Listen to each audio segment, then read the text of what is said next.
Chapter number 38, Authority for Advance Ruling.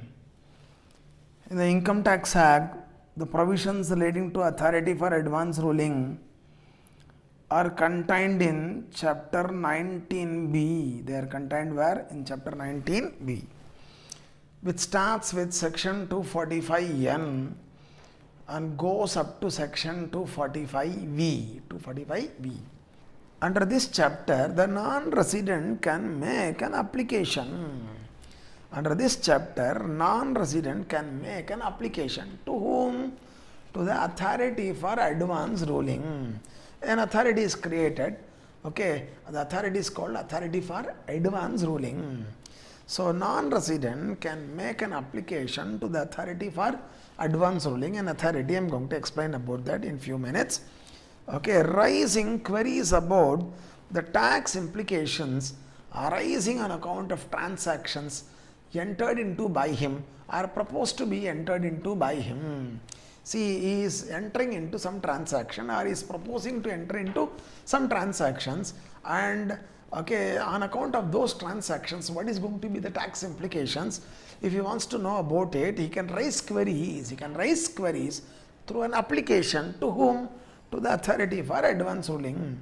Such query can be a question of law, or it can be question of fact, or it could be a mixed question of law and fact. Correct? And what is question of law? What is question of fact? What is mixed question of law and fact? I have already discussed it in appeals chapter. So a non-resident, even before he enters into a transaction, at the proposal stage itself, okay, so he can make an application to the authority for advance ruling, raising queries about the tax implications of the transaction which he has proposed to enter into, And the query raised could be a question of law or question of fact or a mixed question of law and fact. Seri. So the authority for advance ruling is pronouncing a ruling, clarifying the tax implications, answering the queries in vechikalam. Okay, in that case, what will happen? Okay, then the authority for advance ruling gives opportunity of being heard to the applicant, opportunity of being heard to the commissioner, and pronounces advance ruling, answering queries raised in the application. Okay, and this ruling is binding on the applicant as well as on the commissioner and his subordinates, and the department in the course of assessment cannot take a stand, okay, which is different from, okay, the stand clarified through the ruling pronounced by the authority for advance ruling, So the ruling pronounced by the authority for advance ruling, okay, is binding on applicant as well as commissioner and his subordinates. Both of them can't take a different view. Correct? This is conclusive. The ruling of authority for advance ruling is not challengeable in appeal. It is not challengeable in revision. Correct? Now, you are telling authority for advance ruling. What is this authority? It's a body of government. Authority for advance ruling is a body of government. It's a quasi-judicial authority constituted with retired judges of High Court or Supreme Court. It is constituted with the retired judges of High Court or Supreme Court, and it is also constituted with the officials occupying high positions in Indian Revenue Service or Indian Legal Service. It will have benches in notified places. Earlier it was having only bench only in New Delhi. Now it will have benches, okay, in the notified places, and it will have all powers of civil court, okay, and then the proceedings before it are judicial proceedings. Initially, this chapter allowed only non-residents to approach the authority for advance ruling. In the beginning, when the chapter was inserted, only non-residents were allowed to approach the authority for advance ruling.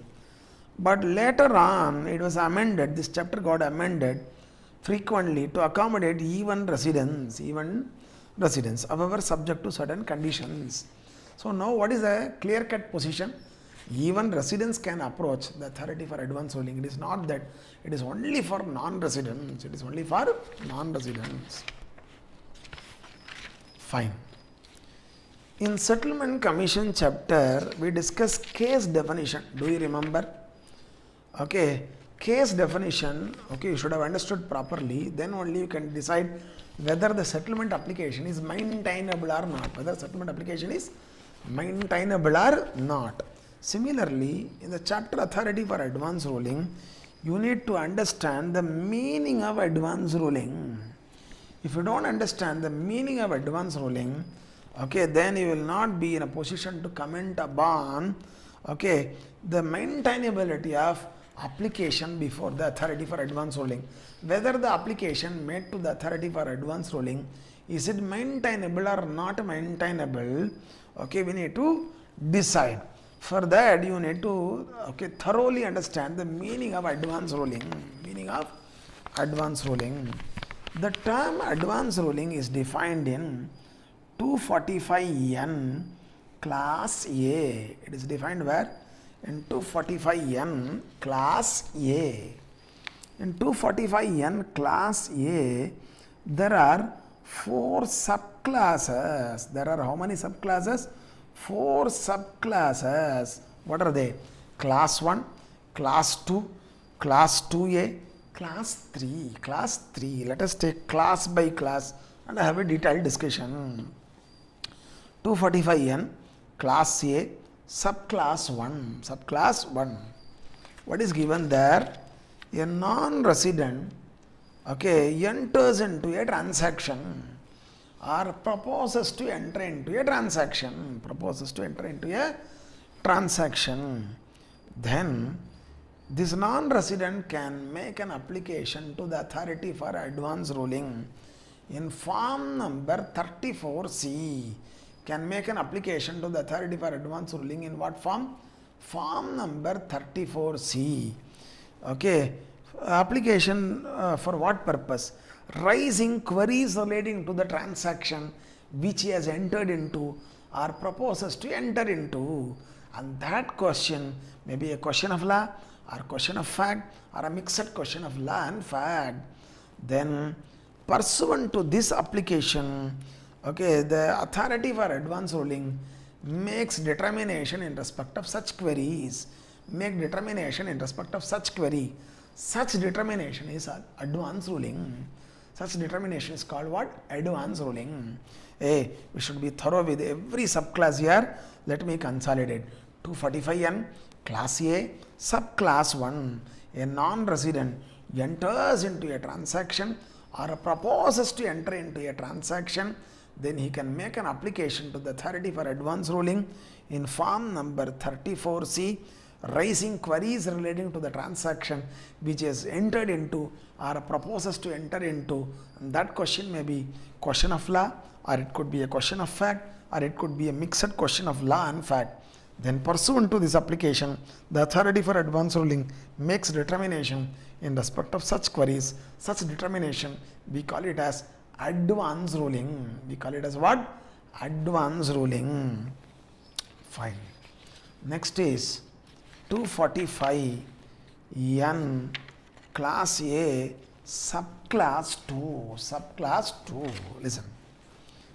Okay. Here, a resident enters into a transaction with a non-resident. A resident enters into transaction with a non-resident, or he proposes to enter into a transaction with a non-resident. A resident enters into transaction with a non-resident or proposes to enter into transaction with a non-resident. Correct? Then this resident can make an application to the authority for advance ruling in form number 34D. In form number 34D. Raising queries in relation to the tax liability. TL9, tax liability of whom? Non-resident from the transaction supra. From the transaction supra. So, a resident enters into a transaction or proposes to enter into a transaction with a non-resident. Then this resident can make an application to the authority for advance ruling in form number 34D, raising queries in relation to the tax liability of the non-resident. Tax liability of the non-resident from such transactions. From such transactions. Why the resident should know, okay, the tax liability of the non-resident, because the resident is having obligation to deduct tax at source. So for discharging the TDS obligations properly, okay, the resident has to know whether the sum which is paying to the non-resident, okay, is taxable or not, whether on which he has to deduct tax at source or not. So the resident can make an application in form number 34D to the authority for advance ruling, raising queries in relation to the tax liability of the non-resident from the transactions which he has entered into or proposes to enter into with the non-resident. Then the authority for advance ruling makes determination, makes what? Determination. And that determination is advance ruling. It is what? Advance ruling. That is also advance ruling. Next is 245N class A subclass 2A. 245N class A subclass 2A. What is that? A resident enters into a transaction or proposes to enter into transaction or transactions, the aggregate value of which is 100 crores or more. The aggregate value of such transactions is what? 100 crores or more. Then the resident can make an application to the authority for advance ruling in form number 34DA. In form number 34DA. The resident can make an application in form number 34DA to the authority for advance ruling. Then the authority for advance ruling has to make determination. But before that, in that application, what queries are raised? Okay, the resident can make an application to the authority for advance ruling, raising queries relating to his tax liability arising from the transaction supra, Okay, and this determination made by the AR pursuant to the application is also advance ruling. So 245N class A subclass 2A. So resident enters into transaction or proposes to enter into transactions or transactions, and the resident can make an application to the authority for advance ruling in form number 34DA, raising queries relating to his tax liability arising from the aforesaid transactions, his tax liability. But the value of the transaction should be 100 crores or more, then only application is maintainable. Then if AR makes any determination pursuant to this application, then that determination is called advance ruling. A resident can make an application in form number 34DA to the authority for advance ruling, raising queries relating to his tax liability arising from the transactions aforesaid only when the aggregate value of the transaction or transactions entered into or proposed to be entered into by him is 100 crores or more. 100 crores. Then the determination made by the authority for advance ruling in this regard is advance ruling. Next is 245N class A subclass 3. A public sector company can make an application to the authority for advance ruling seeking determination in respect of an issue relating to computation of total income which is already pending before an income tax authority or income tax appellate tribunal.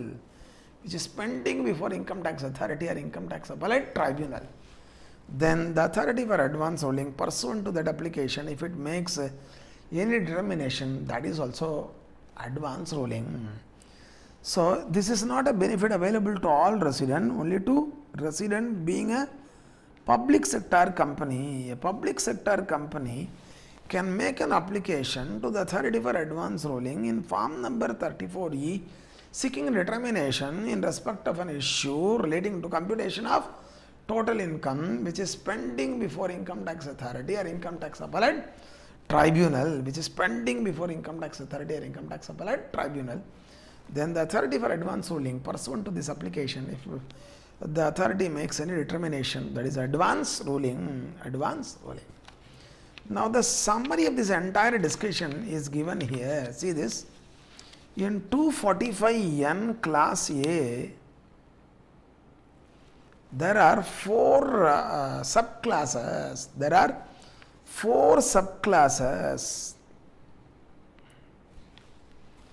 Okay, in 245N class A, there are how many subclasses? Four subclasses. Subclass 1, subclass 2, subclass 2A, subclass 3. Who is the applicant in subclass 1? Non-resident. Who is the applicant in subclass 2? Resident. Who is the applicant in subclass 2A? Resident. Who is the applicant in subclass 3? Resident, but not any resident, being a public sector company. இதை முதல்ல fix பண்ணணும். So who makes application in subclass 1?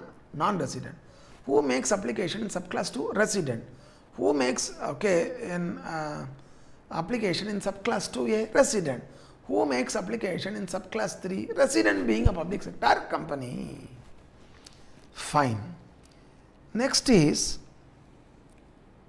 in subclass 1, non-resident makes application raising query relating to what? Relating to his transaction. Relating to his transaction. Okay, he may seek determination of his tax liability on account of this transaction. On account of this transaction. And the application shall be in form number 34C. In form number 34C. The query may be a question of law or question of fact or mixed question of law or fact. Sorry. In subclass 2, who makes application? Resident. But what query is rising? Okay, the query raised in the application is relating to the tax liability of non-resident with whom he is transacting or proposing to transact. With whom he is transacting or proposing to transact. Then the application should be in form number 34D. Here also, the query could be question of law or question of fact or mixed question of law and fact. Sorry. In subclass 2A, who is making application? Resident. Okay, what query he can make in the application? He can raise query relating to his tax liability. Relating to his tax liability. Then the application should be in form number 34DA.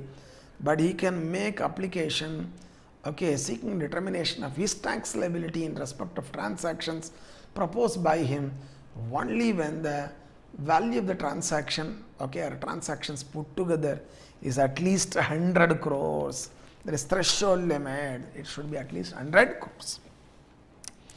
So in subclass 3, who makes application? A resident, being a public sector company. Resident, being a public sector company. What query can be raised? Query is, okay, in relation to an issue. Query is in relation to an issue in respect of computation of total income. Okay, and the issue is already pending before income tax authority or income tax appellate tribunal. So in order to determine in respect of an issue, in respect of computation of total income, application can be made by the public sector company in form number 34E. 34E. So who is the applicant? What could be the query? In what form? Is there any threshold limit? Everything is condensed in this table.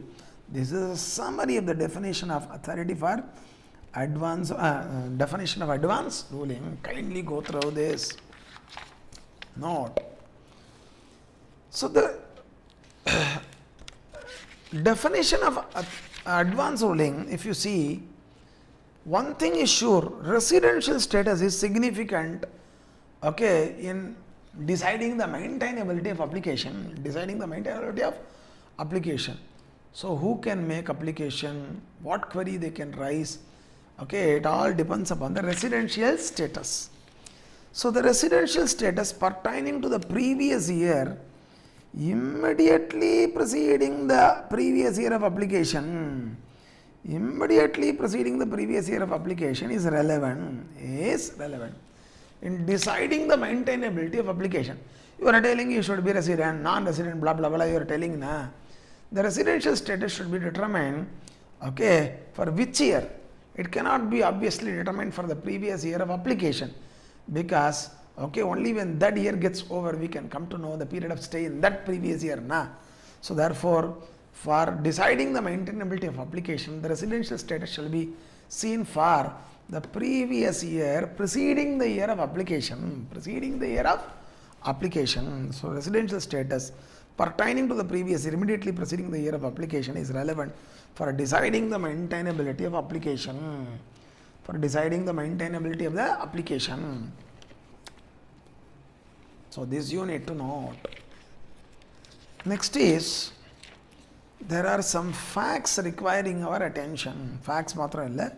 Based on that, some issues also. So, what we are now going to discuss, issues relating to maintainability of application seeking advance ruling. Whether the application is maintainable, whether the application made to the authority for advance ruling is maintainable. This is what we are going to discuss. Correct? Okay. See the facts of this case study.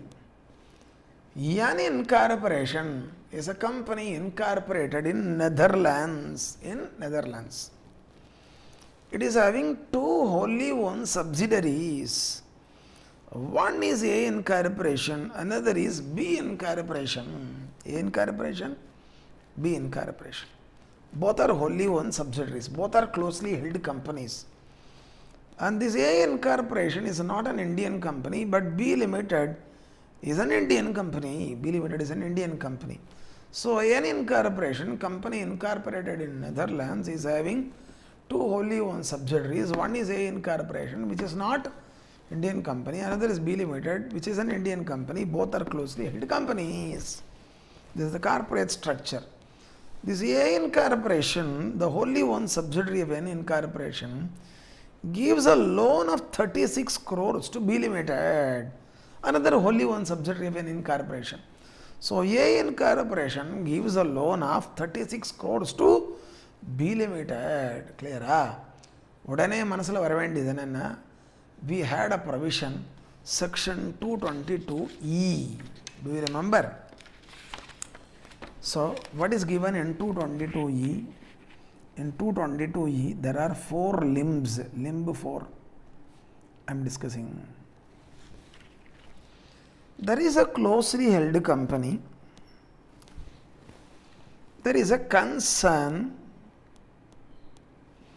in which the major shareholder of the closely held company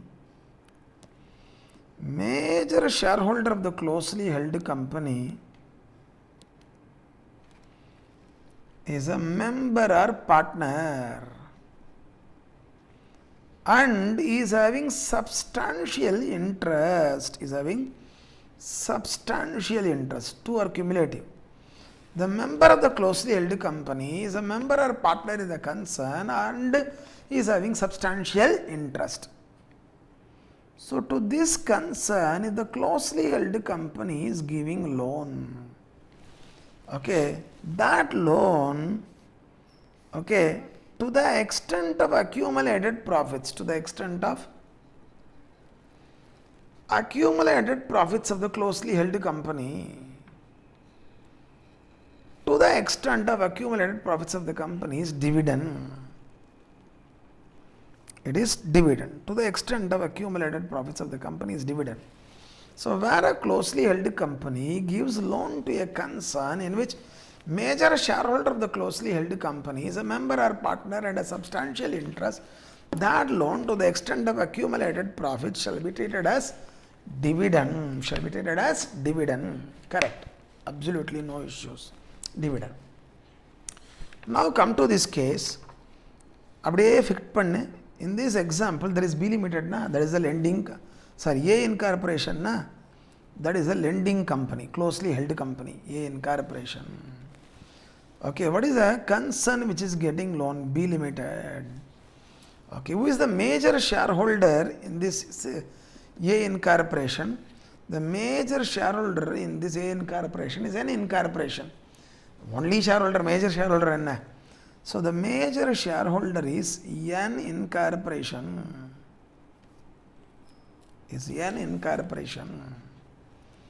So, major shareholder of A Incorporation is a member in B Limited, obviously. and has substantial interest in B Limited. And a B Limited is only one subsidiary in which only shareholder is N Incorporation and the entire stake is with that of the N Incorporation. So closely held company A Incorporation is giving loan to B Limited, which is a concern in which major shareholder of the closely held company N Incorporation is a member and a substantial interest. How much loan is given by A Incorporation to B Limited? 36 crores. 36 crores, correct? Okay. Since this A Incorporation is not a domestic company, this dividend is not exempt under 1034. It is not exempt under 1034. It is very much taxable under 56(2)(1) under the head IFOS.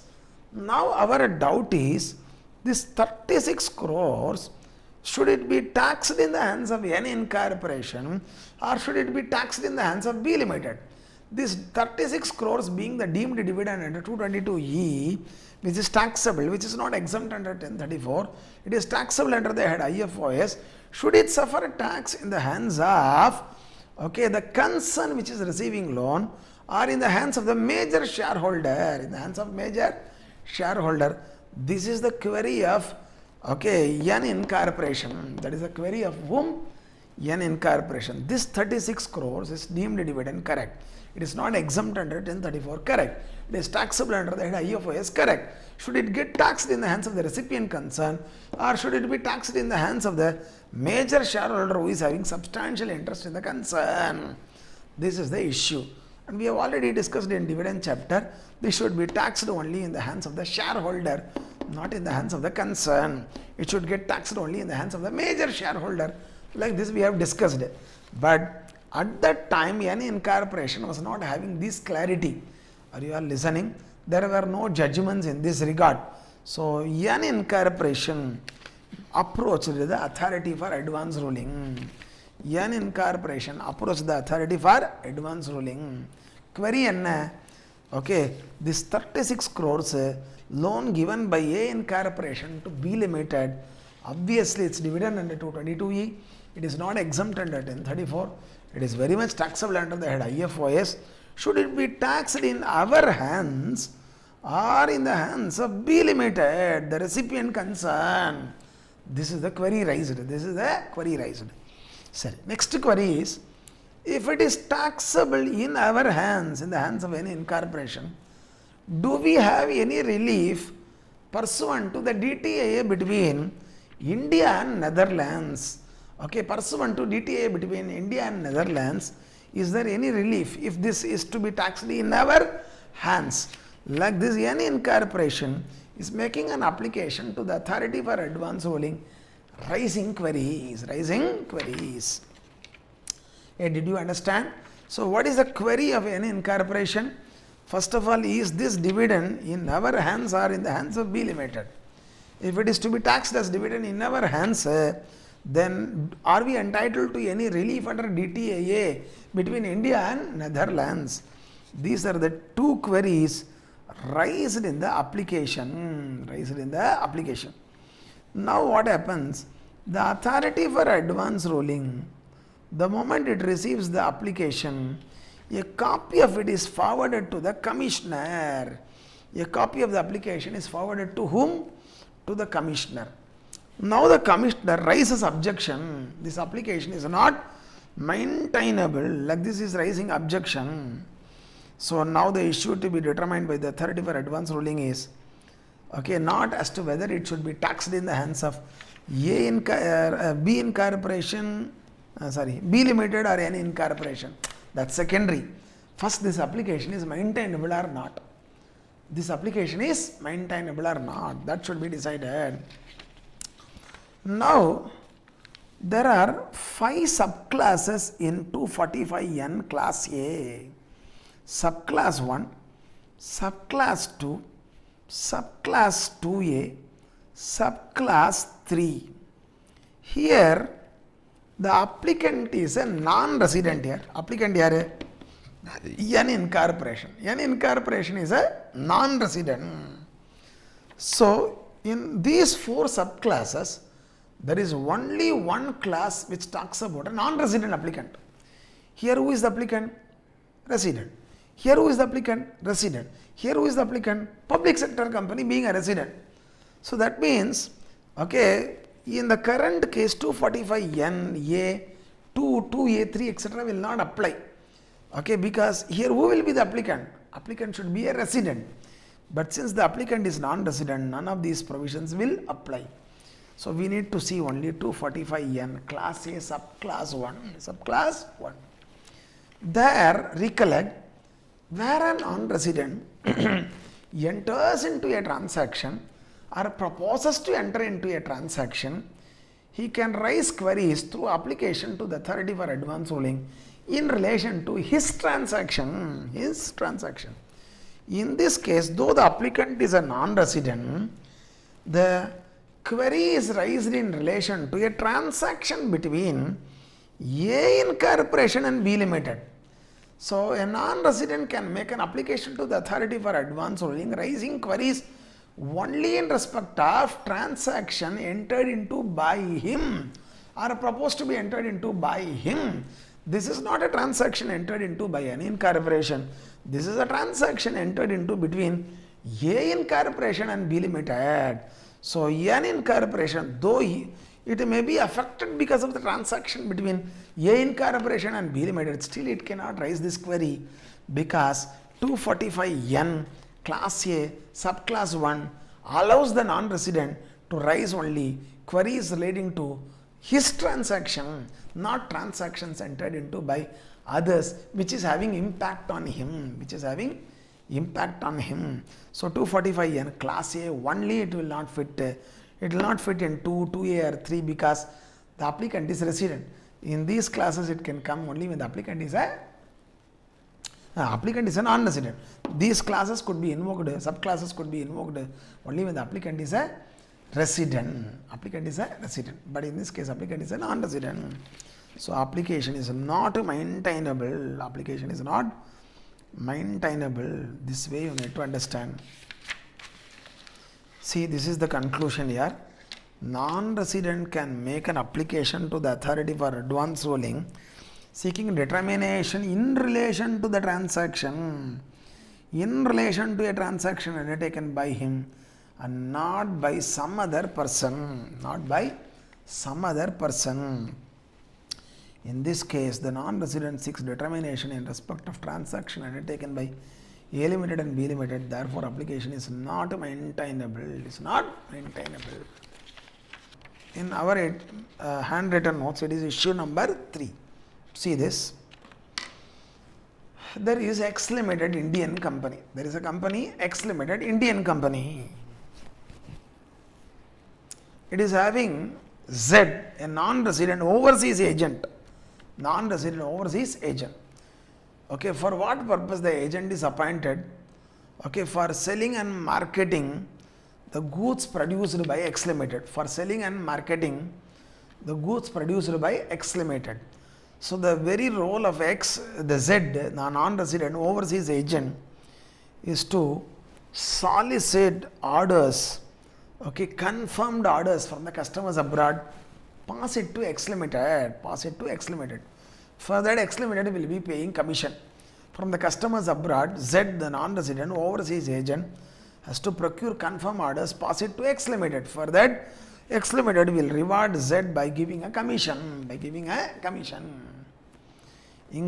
This X Limited Indian company, the resident, makes an application to the authority for advance ruling. The query is whether the commission is taxable in India and whether there is TDS obligation on that commission. X Limited is having TDS obligation on this commission. Okay, so X Limited approaches the authority for advance ruling, makes an application. The query raised is whether the commission paid by X Limited to Z, is it taxable? Should it be subjected to TDS under 195? This is the query. We are not going to answer the query. The issue is different. Whether this application is maintainable. Why not? Yes. Because who is making an application? Resident. resident is making application to know what the tax liability of whom non-resident, with whom he is transacting, it straight away comes under 245N, class A, subclass 2, the application is maintainable. Next is 245R. Sorry, authority, there subsection 1, the authority for advance ruling, okay, received application from the applicant. Then a copy of such application shall be forwarded to the commissioner, and the commissioner shall also furnish the relevant records sought by the authority for advance ruling. Once the work is over, these records are to be returned back to the commissioner. These are all given in subsection 1 and its proviso. So a copy of application should be forwarded to the commissioner, and then okay, the authority for advance ruling can require the commissioner to furnish the relevant records. Okay, once the work is over, it should be returned back to the commissioner as soon as possible. Fine. Next is 245R, subsection 2. The authority for advance ruling has discretion either to allow the application or to reject it, It is having discretion to allow the application, and it is also having discretion to reject it. When it will reject, okay, if the query is not based on facts, it is hypothetical, then such queries will not be entertained by the authority for advance ruling. So non-factual questions, okay, which are just hypothetical, will not be respected by authority for advance ruling. Okay, the application will be rejected in such case. Where, okay, based on the factual matrix, the questions are being raised, there is genuine intention to transact, to carry out a particular transaction, and in relation to this, queries are raised, certainly the application will be allowed. The authority has discretion to allow the application. But before rejecting the application, opportunity of being heard should be given to the applicant. The order of rejection should be a speaking order, clearly bringing out reasons why the application is rejected. Next is 245R, subsection 2, proviso 1, proviso number 1. Proviso 2, proviso 3 already discussed. Opportunity of being heard is speaking order. What is left is 245R, subsection 2, proviso number 1. This talks about very important area, listen. The circumstances in which the application shall be rejected by the authority for advance ruling. So what we are talking about, the circumstances in which the application shall be rejected by the authority for advance ruling. When? Where the applicant is a public sector company, the query raised in the application is already pending before the court. Okay, then the application shall be rejected. Applicant to the authority for advance ruling is a public sector company. It is making an application to the authority for advance ruling in which the query raised is already pending before the court. Then the application will not be entertained. Where the applicant is not public sector company, any other person, then the query raised in the application, if it is already pending before an income tax authority or income tax appellate tribunal or court, then the application will be dismissed, it will be rejected. Where the applicant is not public sector company, any other person, okay, then in the application the query is raised and it is already pending before an income tax authority or income tax appellate tribunal or court, then the application will be rejected. To visualize, okay, see the illustration. Asasi is a public sector company. expense A is claimed as a deduction in its return, and the case was taken for scrutiny in the course of 143(3) proceedings. Okay, it was disallowed by the AO. It was disallowed by the AO. And the Commissioner appeals, the appeal was made. Commissioner appeals confirms the disallowance. Confirms the disallowance. Further appeal is made to the ITAT. Further appeal is made to the ITAT. The proceedings are pending. Proceedings are pending. During the pendency of the proceedings before ITAT, the assessee public sector company under 245N class A subclass 3, it makes an application to the authority for advance ruling raising query relating to the deductibility of expense A. Raising queries relating to deductibility of expense A. Application to the authority for advance ruling was made raising queries relating to the deductibility of expense A. Is it possible? Application to the authority for advance ruling raising the query relating to the deductibility of expense A. Is it possible? Yes, possible. Why? Because okay, the matter is not pending before court, it is only pending before the ITAT. One line summary, applicant is a public sector company. The query raised before the authority for advance ruling through the application is it already pending before court? No, it is only pending before income tax appellate tribunal. So therefore there is no problem in entertaining this application. The application is maintainable. But once the application is made to the authority for advance ruling, the ITAT shall drop the proceedings. The ITAT shall drop the appellate proceedings. This is given in 245RR. 245RR. So application to the authority for advance ruling raising the query relating to the deductibility of expense A is possible. Why? The query is raised only before ITAT. It is not pending. It is not raised before the court. The query raised is already pending before ITAT, not before the court. So application is maintainable. But once application is made to the AR, the ITAT shall drop the appellate proceedings where it is given to 45RR. Sorry, illustration number 2. Import the facts from illustration 1.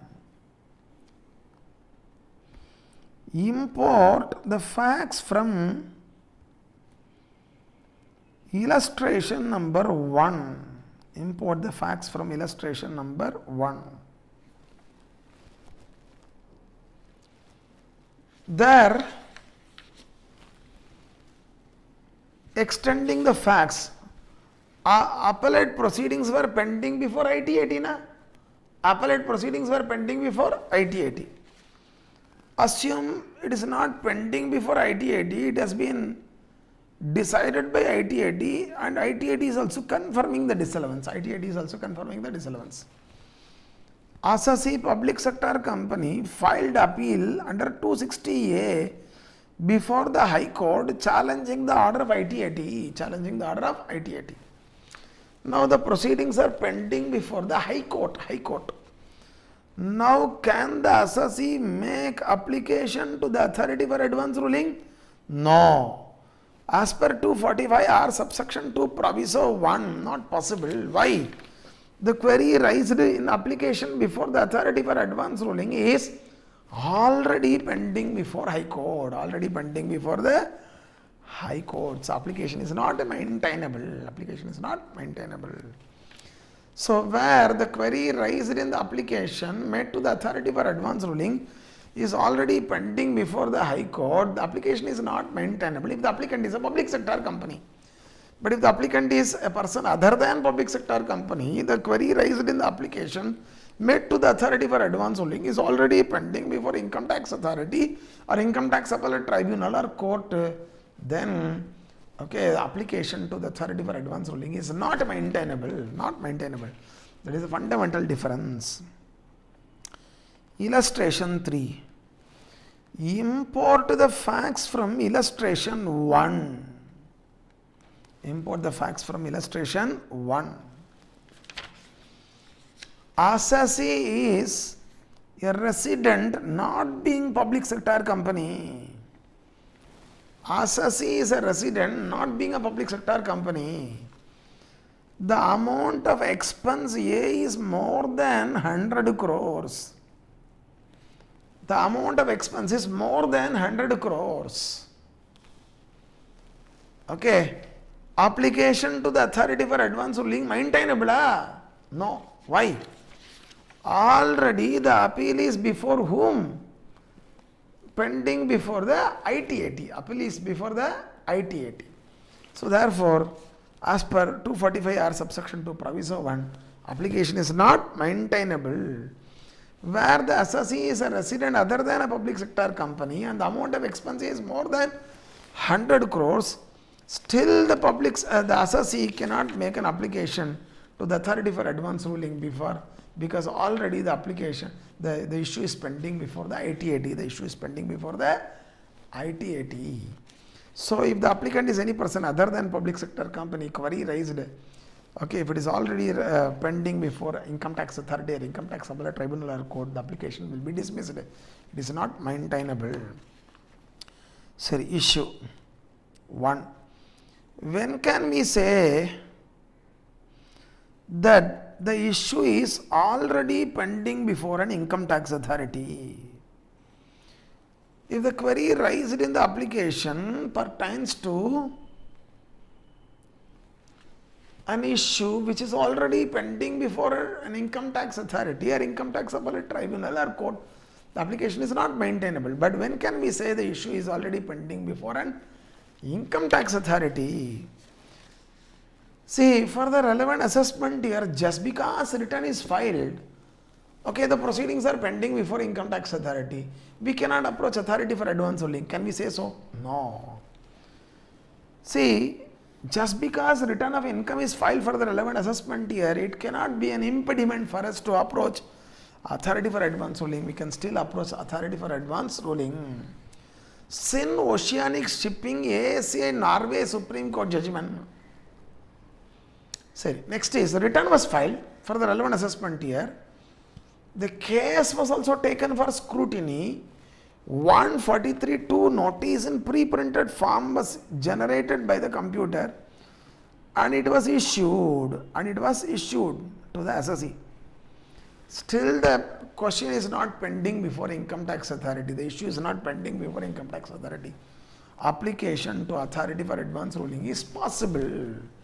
Application to the authority for advance ruling is possible because, okay, it's only a technical formality of generating 143.2 notice through the system. Computer is generating, you are sending it without application of mind. On a random basis, some returns are selected by the computers, okay, and based on the preset criteria of this CBDT, and the notices are issued. Okay, the department has not applied its mind to the case. We cannot say, okay, the question raised in the application is already pending before income tax authority just because at the time when you filed the application to the authority for advance ruling, already the case was taken for scrutiny.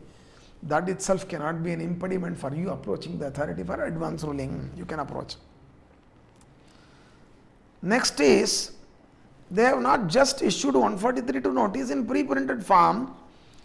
Okay, in addition, there is issue of 142 subsection 1 class 2 notice or class 3 notice seeking books, information on specified points, Then they have started applying their mind.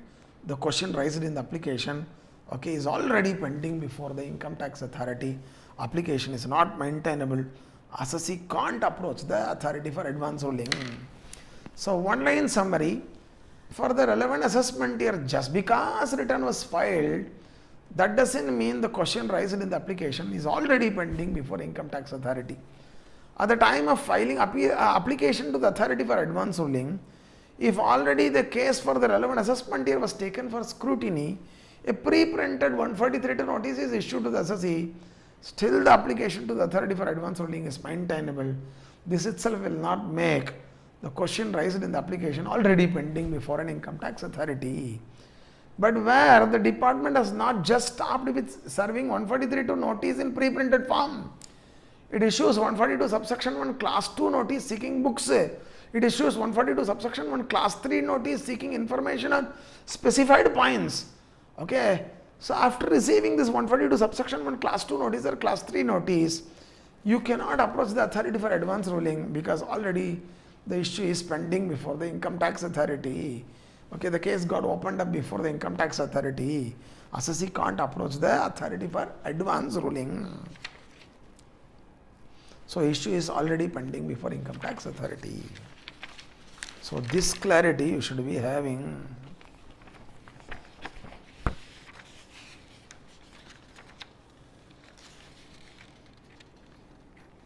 Whatever illustration I showed given in our material only. So this is there. For the relevant assessment, a return was filed whether assessee could make application to the authority for advance ruling. Yes, there is no problem. Next is, can AAR reject an application for advance ruling on the ground that the proceedings are already pending before income tax authority, where the notice under 143(2) in pre-printed format has been served on the assessee before the date of filing the said application for advance ruling? We just answered now.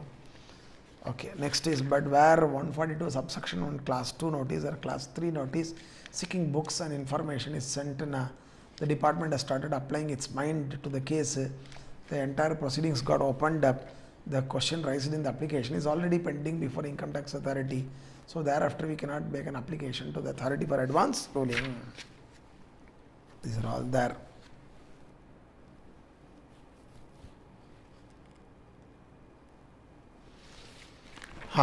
Come to this case. Airport Authority of India, AAIN, Airport Authority of India. It has entered into a contract with X Corporation, US company. It has entered into a contract with X Corporation, US company. For what? For installation of MATS, MATS, modernized air traffic system. Airport Authority of India has entered into contract with X Corporation, US company, for installation of modernized air traffic system. Okay, first on a pilot basis, okay, in Delhi and Mumbai. Pursuant to this contract, following are the responsibility of X Corporation. Following are the responsibilities of X Corporation. Number one, X Corporation has to supply hardware to the authority for advance, Airport Authority of India has to supply hardware for setting up MATS, modernized air traffic system. It has to supply hardware, it has to supply software, it has to do installation, and it is responsible for supplying spares, it is responsible for training the employees, and it is responsible for giving pakka documentation. So pursuant to the contract, what are the responsibilities of X Corporation? X Corporation is responsible for supplying the hardware, supplying the software, it is responsible for installation, responsible for supplying spares, responsible for providing training, it is responsible for documentation of the entire design. Clear? So these are all the responsibilities of X Corporation pursuant to the contract in relation to installation of modernized air traffic system. It was done. Consideration was paid over. 2 years later, Airport Authority of India felt the need for repairs and maintenance. It felt the need for what? Repairs and maintenance of MATS, modernized air traffic system. So it enters into AMC with X Corporation, which was instrumental in installation of modernized air traffic system. So the same US company, with which the Airport Authority of India enters into AMC is modernized annual maintenance contract.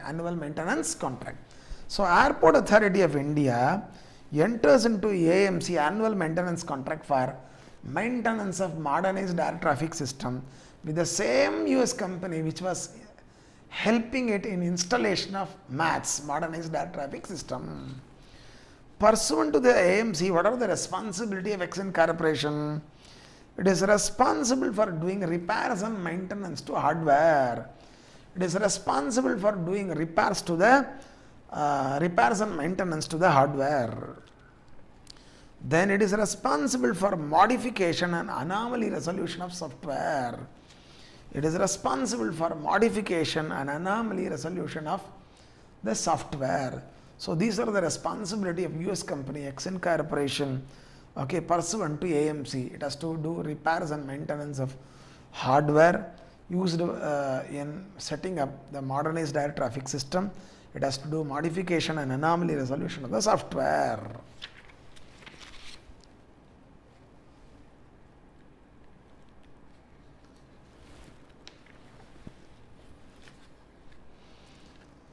See here, in the beginning of first year, installation of MATS was done. Modernized air traffic system was done.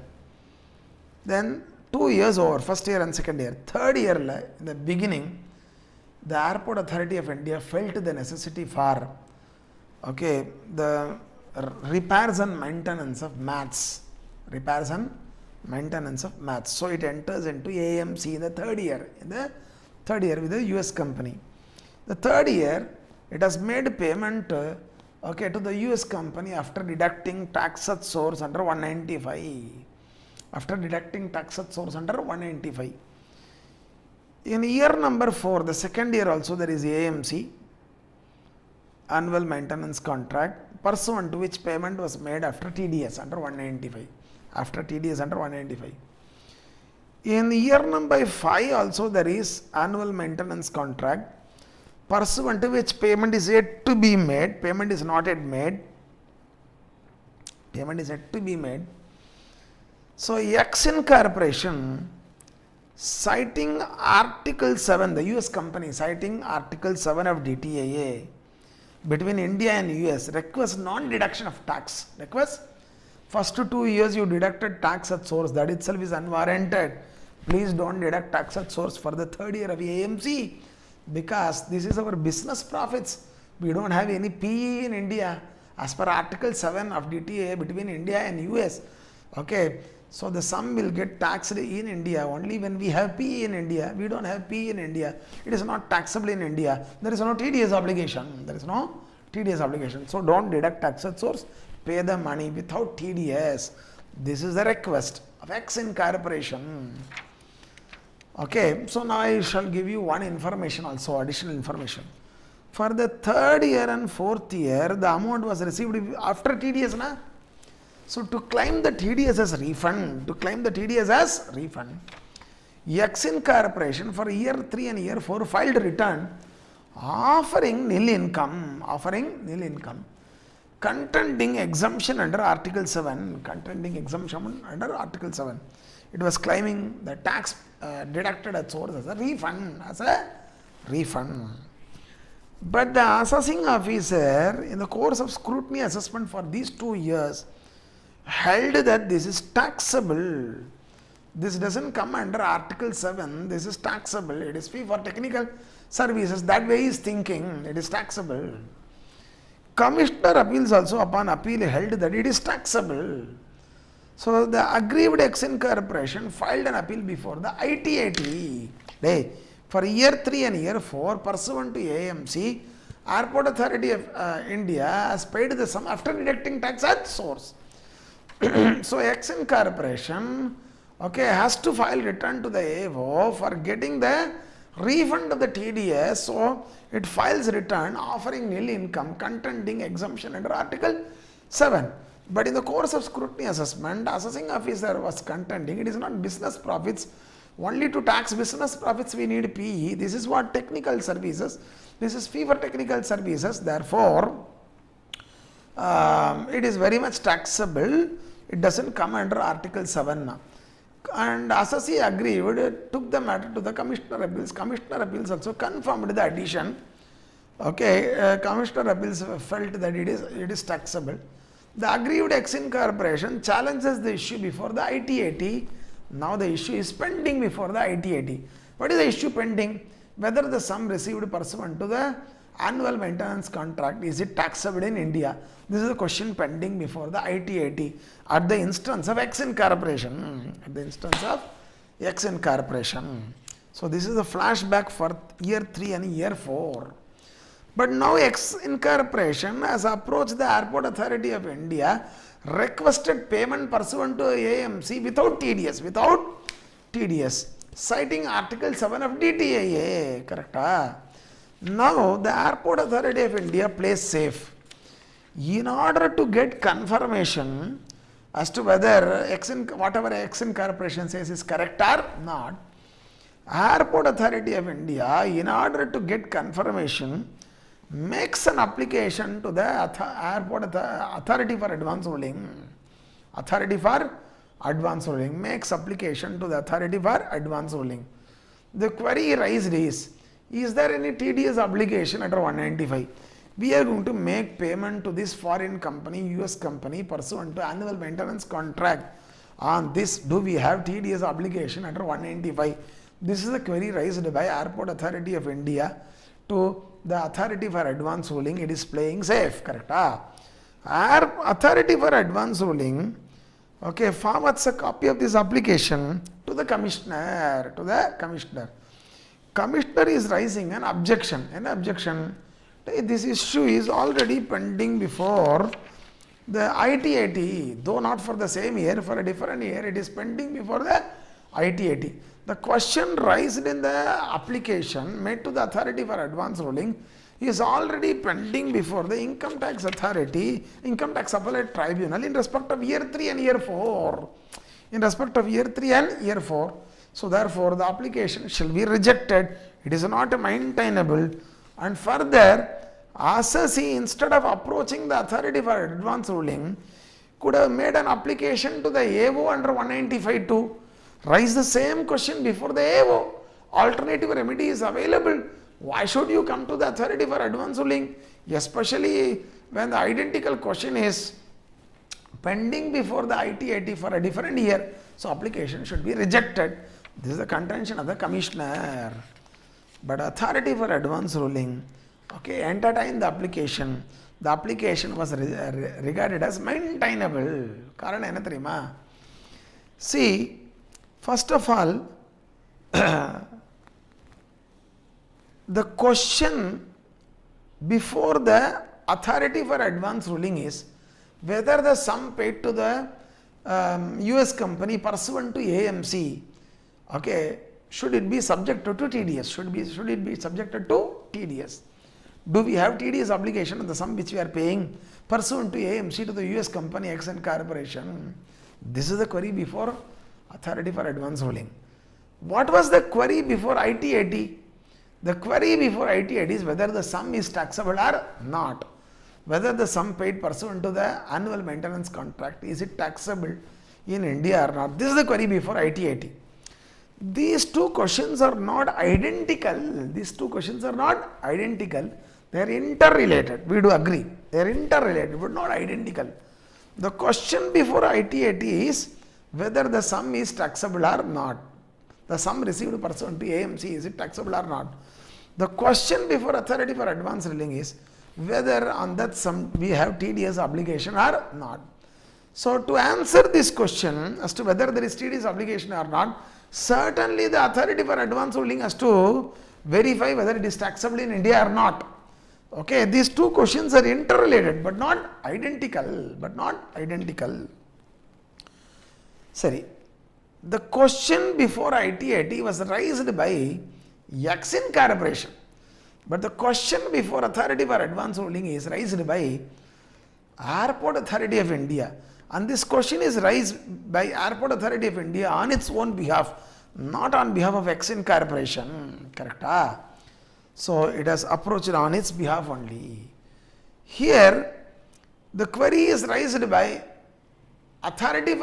Airport Authority of India to the Authority for Advance Ruling to know the TDS obligation, TDS obligation to protect its interest, okay, wrongly without approaching the authority for advance ruling, if it is not deducting tax at source, subsequently AO holds that it is taxable and it should have been subjected to tax at source. You have not deducted tax at source, assessee in default, collection and recovery, interest, penalty, disallowance, like this you may stop na. To protect us from the TDS violation consequences, Airport Authority of India has approached authority for advance ruling, okay, raising query as to the TDS obligation. Whereas Exim Corporation has challenged the order of commissionables before the ITAT and its contention is the sum is not taxable, for that it has approached. So therefore, person who approached the Airport Authority of authority for advance ruling and person who approached the ITAT are not one and the same. The query raised is not identical, though it may be interrelated. The purpose of raising query is also, okay, different. So therefore, in this case, okay, you cannot say already the question is pending before the ITAT, therefore the application shall be rejected. No. Further, existence of alternative remedy is no bar for entertainment of application by authority for advance ruling. Just because the assessee had option to approach the authority for advance ruling, approach the AO under 195(2) and raise the same query, alternative remedy is existing, that cannot become a bar for entertainment of application made to the authority for advance ruling. Made to the authority for advance ruling. Existence of alternative remedy is no bar for entertainment of application by authority for advance ruling. So in this case, application is clearly maintainable. 245R subsection 2 proviso 1 shall not apply. Shall not apply. Hey, these are fine points. Exim Corporation for year 3 and year 4 approached the ITAT requiring it to decide whether the sum is taxable or not. Okay, the application was made by Exim Corporation to decide the taxability on its own. But whereas Airport Authority of India approached the authority for advance ruling not on behalf of Exim Corporation but on its own behalf to ensure that there is no consequences of TDS violation. The query raised is not exactly the same, it is interrelated, not identical, whether there is TDS obligation or not. So this query is raised to protect its own interest, not on behalf of Exim Corporation. So therefore you cannot say, okay, the issue is already pending before income tax appellate tribunal, application is not maintainable, like this you cannot say. Application is maintainable.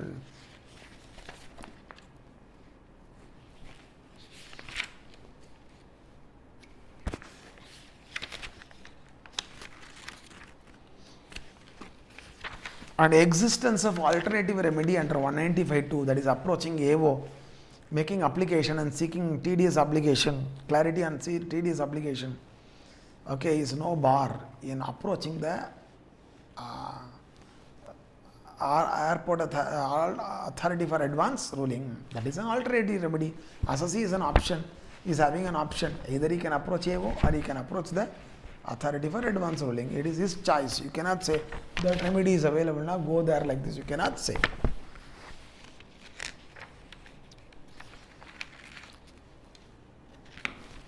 So these things you need to note. Next is, what we are discussing is the circumstances in which application shall be rejected by authority for advance ruling. Circumstance 1 we discussed. What is the circumstance number 1?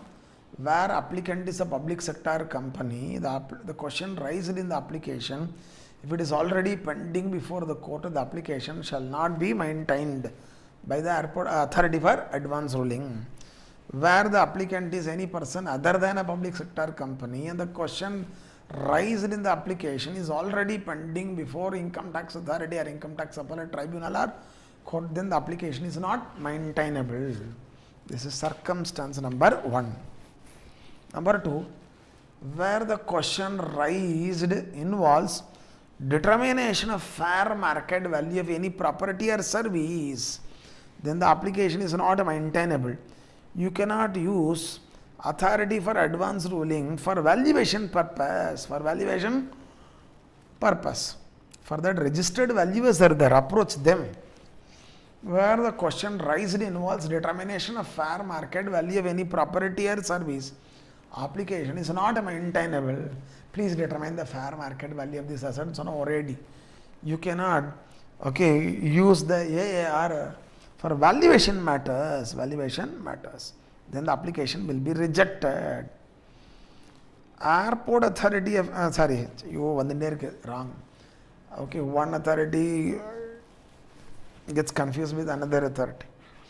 Authority for advance ruling can't be approached for determination of arm's length price in international transaction. This you will understand when I discuss transfer pricing chapter. In section 92 subsection 1, what is given? Income arising from international transaction shall be determined having regard to the arm's length price. Income derived from international transaction, income arising from international transaction shall be determined having regard to the arm's length price. So, in such case, you cannot approach the authority for advance ruling seeking determination of arm's length price of property or service, because that is also a valuation matter. For that, you cannot approach the authority for advance ruling.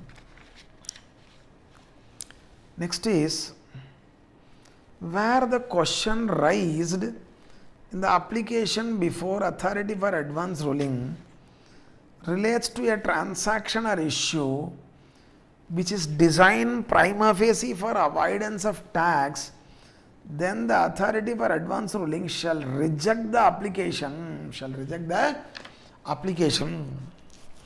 Between India and country X, there is DTAA which says income arising from transfer of shares in Indian company shall be taxed only in country X, not in India. Then the AN Corporation, resident of UK, creates a wholly owned subsidiary in country X through which it is pumping in funds into the Indian securities. It is making investment in Indian securities. Subsequently, when the shares are transferred by the subsidiary, since it is resident of country X, the resultant capital gain is to be taxed only in country X, not in India. Country X is a tax haven, it has no provisions to tax it. In India, it is not getting taxed. Are you all listening? So, resident of UK, AN Corporation is trying to misuse or abuse the treaty benefits, out of the treaty between India and country X. It is playing treaty shopping. I was discussing in the last chapter. Do you remember? Sorry. Where the AN Corporation UK, before doing this treaty shopping, that is before floating a subsidiary in country X for channelizing its investment into the Indian securities through it approaches the authority for advance ruling.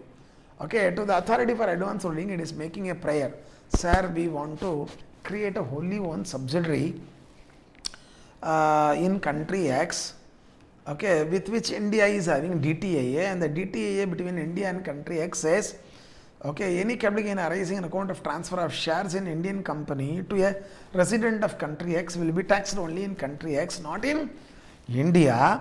So, but between India and UK, there is DTAA, but there is no similar relaxation. If you make the investment directly in the Indian securities, subsequently when you transfer it, there will be capital gain which will get taxed in India. To avoid that, we are not making investment in Indian securities directly. We create a AN Corporation, a wholly owned subsidiary in country X. We pump in the funds into that subsidiary. That subsidiary will make investment in Indian securities. Subsequently, when it is transferring, the resultant capital gain will not get taxed in India. It will also be not taxed in country X. We are planning this way. We need to work. So is there any problem in executing it? Like this, a query is raised. Then the authority for advance ruling will kick the applicant out. Where the question raised in the application before authority for advance ruling relates to a transaction or issue which is designed prima facie for avoidance of tax. Prima facie for what? Avoidance of tax. Then the authority for advance ruling shall not entertain the application, shall reject the application.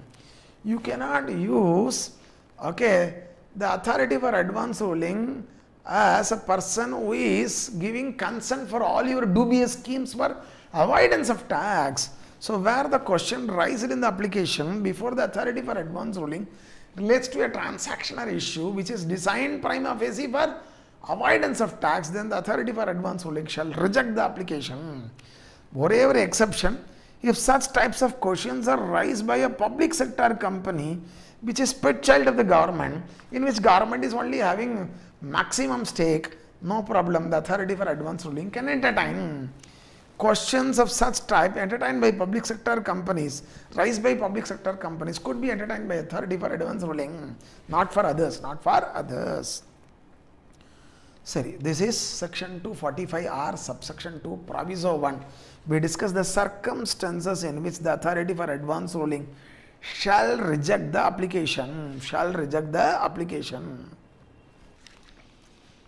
245, yes, this is very, very important. Listen. I was telling you the ruling pronounced by authority for advance ruling is binding on both applicant as well as on the commissioner and his subordinate. But it is binding on commissioner and subordinate in respect of this transaction only in the case of applicant. Only in the case of applicant, not in the case of others. To visualize, see this illustration. There is A Limited Indian company. There is a company, A Limited. It's an Indian company. This Indian company, A Limited, is availing technical services from whom? Exim Corporation, US. For that it is paying fee for technical services. A Limited under 245N Class A Subclass 2 makes an application to the authority for advance ruling. It is raising a query. What query? Whether the sum which we have paid to Exim Corporation, is it taxable? Do we have TDS obligation? Like this the query is raised. The authority for advance ruling decided the sum is not taxable. There is no TDS obligation. Accordingly, A Limited did not deduct tax at source relying on the ruling, paid the amount without TDS. This happened. Then the recipient Exim Corporation US company files a nil return for the relevant assessment year, relying on the ruling of authority for advance ruling. Files a nil return, and the case was selected for scrutiny. In the course of scrutiny assessment, assessing officer took a different stand that this is taxable. But Exim Corporation showed the ruling, advance ruling obtained by A Limited from the authority for advance ruling. Pursuant to the application from A Limited, has pronounced the ruling that the sum is not taxable, therefore there is no TDS obligation. So that ruling is shown by Exim Corporation to AOC. Authority for advance ruling binding on you. Shut up. Don't tax it like this. Okay. But assessing officer ignores the ruling, taxes the sum. Whether the AO is justified? Yes. AO is justified because the ruling is binding on the commissioner and his subordinate only in the case of applicant A Limited, not in the case of any other person like Exim Corporation. So the ruling is binding on the commissioner and his subordinates only in the case of whom? Applicant. Here Exim Corporation is only trying to use the ruling, no, it is not the applicant. So for the department, the ruling is binding not in case of Exim Corporation but only in case of A Limited. See, what AO cannot do, I will tell you. This sum is taxable. A Limited should have deducted tax at source, not deducted tax at source. Assessee in default, collection and recovery, penalty under 221, interest under 201(1)(a), disallowance under 40. Like this, the AO cannot extend. AO cannot punish A Limited for tedious violation consequences because ruling is there. Okay, so authority for advance ruling upon application from A Limited has given a ruling that this is not taxable and there is no need to deduct tax at source. But this ruling cannot be used by Exxon Corporation to avoid the tax liability. Avoid the tax liability because it is not the applicant. Na? So, ruling is binding on the commissioner and his subordinates only in the case of applicant A Limited and not in the case of any other person Exxon Corporation. However, the ruling will insulate the applicant A Limited from tedious violation consequences. Now AO has decided the sum paid to Exxon Corporation is taxable. Therefore, A Limited should have deducted tax at source, not deducted tax at source. Consequences for tedious violation we are initiating against you. Like this, the department cannot do. Okay, so A Limited is insulated. Okay, by the ruling pronounced by authority for advance ruling. It is binding on the commissioner and subordinate. In case of applicant A Limited, no tedious violation consequences can flow against A Limited. Got it? Excellent examples here. Okay, you will never commit mistakes if you understand it clearly. Assassi is a public sector company. Illustration 2. Assassi is a public sector company. Application is made for the previous year 1920. That is assessment year 2021. What is the query? Query raised before the authority for advance ruling is whether expense A is deductible or not. Whether expense A is deductible or not. But we will give you the flashback. In the return, the assessee claimed deduction for expense A. In the course of 143.3 assessment A was disallowed. Aggrieved assessee filed an appeal before the Commissioner Appeals. Commissioner Appeals disallows, confirms the disallowance, and the assessee has made appeal before the ITAT. Appellate proceedings are pending. Appellate proceedings are pending. Now the public sector company has approached the authority for advance ruling, raises the query seeking the ruling on deductibility of expense A. Deductibility of expense A. The moment application is made to authority for advance ruling, the ITAT should drop the proceedings as per 245 RR. 245 RR. It has dropped the proceedings. Now the authority for advance ruling says expense A is deductible. Expense A is deductible. So for the previous year 1920, okay, AO has to pass modified 143.3 order to come in line with the directions of whom? Authority for advance ruling. Authority for advance ruling allows expense. Then 2021 also he allows a expense A as deduction. But in the year 2021, what happens? 21-22, sorry. In some other case, the Supreme Court held that expense A is not deductible through its order dated 3rd June 2022. 3rd June 2022. So now, in some other case, the Honorable Supreme Court held that expense A is not deductible through its order dated 3rd June 2022. That means in the course of 143.3 assessment for the previous year 21-22, that is assessment year 22-23, AO knows about the Supreme Court decision ruling that expense A is not deductible. Is not deductible. So therefore, no longer the ruling is binding on the department because the ruling has lost its value. Okay, why? Now the Supreme Court has decided that expense A is not deductible. So in the earlier years, we were following the ruling, we allowed deduction for expense A. For this year, we cannot follow the ruling because the law has changed. The law has changed.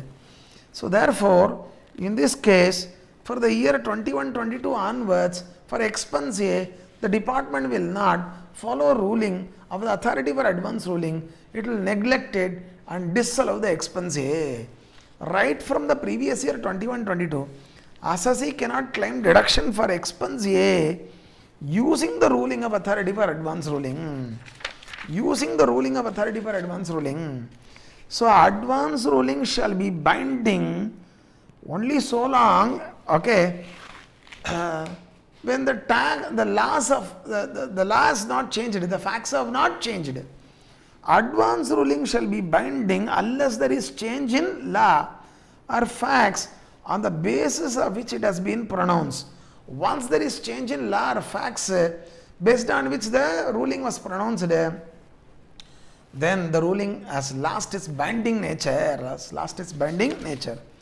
These are all given here. The advance ruling referred to in 245S1 shall be binding as aforesaid unless there is a change in law or facts on the basis of which the advance ruling has been pronounced.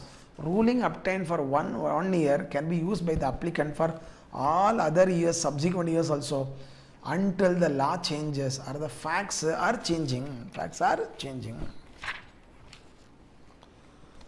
Next is, now a doubt will come.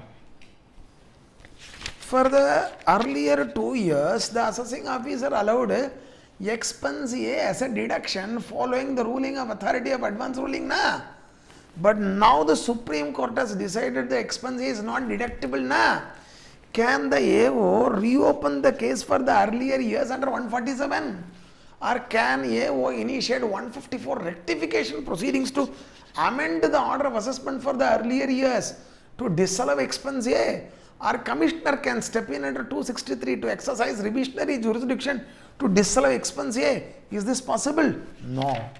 Neither 154 nor 263 nor 147 proceedings could be initiated for withdrawal of deduction in respect of expense A already allowed in the course of assessment proceedings on the basis of ruling of AR, on the basis of ruling of authority for advance ruling. Are you all listening? Na? So, for the earlier 2 years, the expense A deduction cannot be withdrawn through 154 route or 263 route or 147 route. Rectification, revisionary powers, 147 income escaping assessment. None of these provisions could be invoked for withdrawal of deduction in respect of expense which has been already allowed for the earlier years in the course of assessment proceedings based on the ruling of authority for advance ruling. In the future, we will not respect the ruling.